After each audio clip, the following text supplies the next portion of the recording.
So with Furiosa just around the corner, we are now looking at the third Mad Max film that came out in 1985, Mad Max Beyond Thunderdome. So let's talk about it.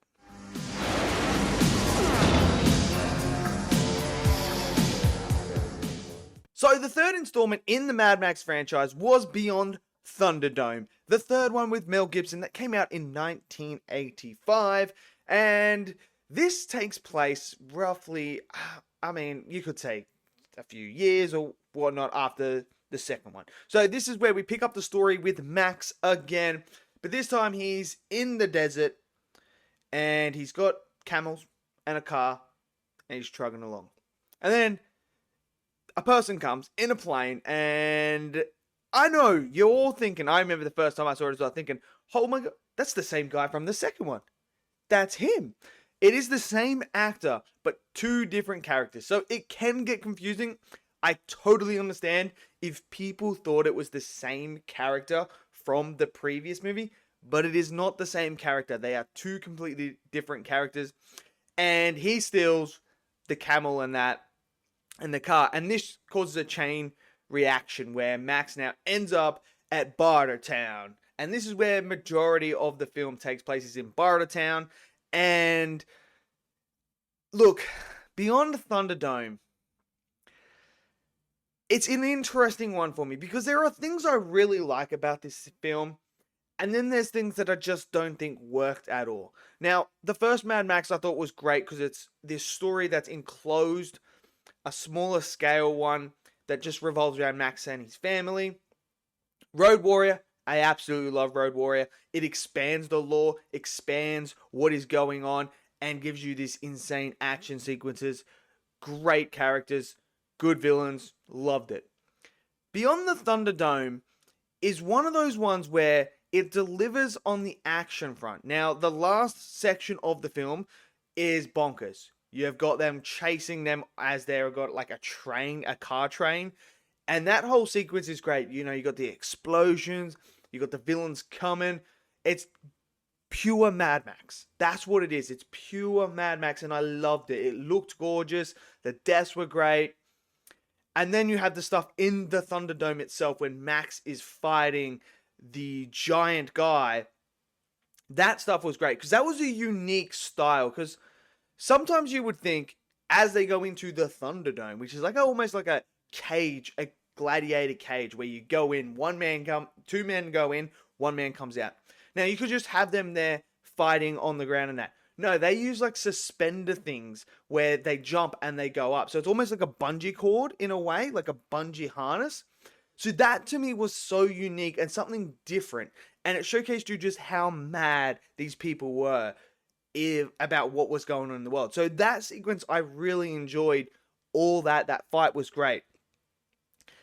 Outside of that, I have a lot of issues with this film. Like, for one, the pacing of the film is just all over the place, and you really feel it when Max, disobeys the deal that he made. He disobeys the deal in the Thunderdome. He doesn't kill the person that he's supposed to, and they send him in the gulag, which is where they put a thing on him, put him on a horse, and send him out into the desert, and he's got to survive. And then he comes across this group of like kids, teenagers. So it really is like Peter Pan, Netherland. It really is like that, where you just kids everywhere. It's like, what's going on here? That whole segment there, I just feel like slows this movie right down. And it takes away from expanding Bartertown and the villains behind it, because there's a twist in here where we think the villain is the big guy and the small person that sits on him. They're like brothers or something like that. And their brains and brawn, one's massive, not much up here, but the other one hasn't got the muscle but has the brains. And they function the whole power system of Bartertown through pig poo.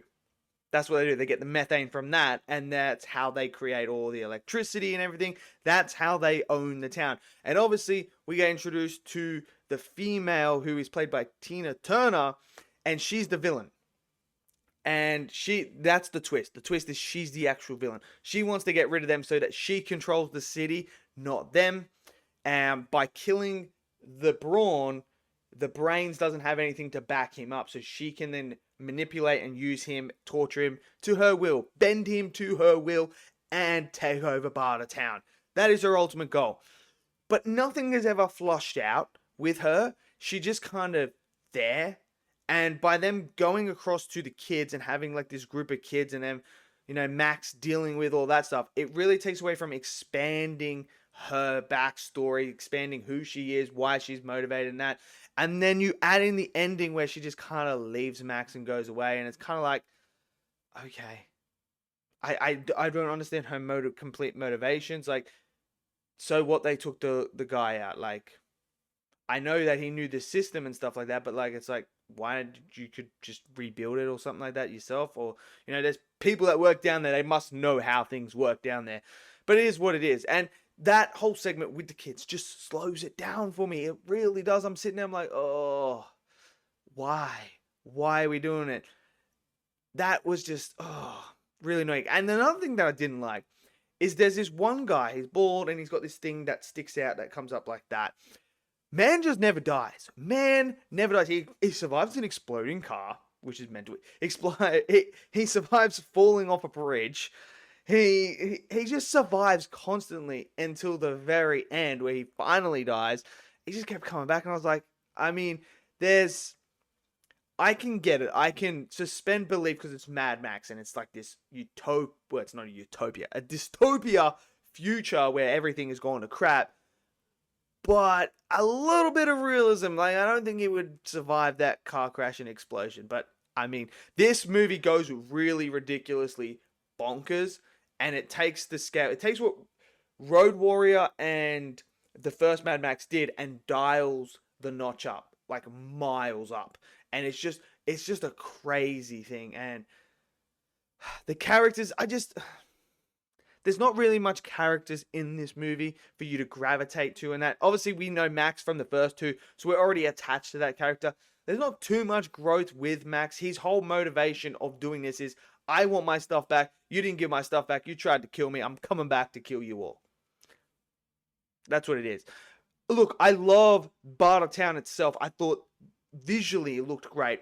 The costume and the set designs, fantastic. It makes you feel like this is a dystopia world, an apocalyptic world where you are basically in hell.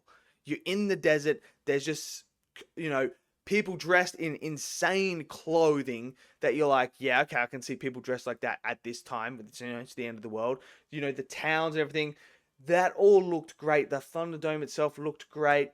The cars, man. The cars were great. This really gives you the vibe of a post-apocalyptic world. Like, those cars, when they are chasing the train, looked incredible.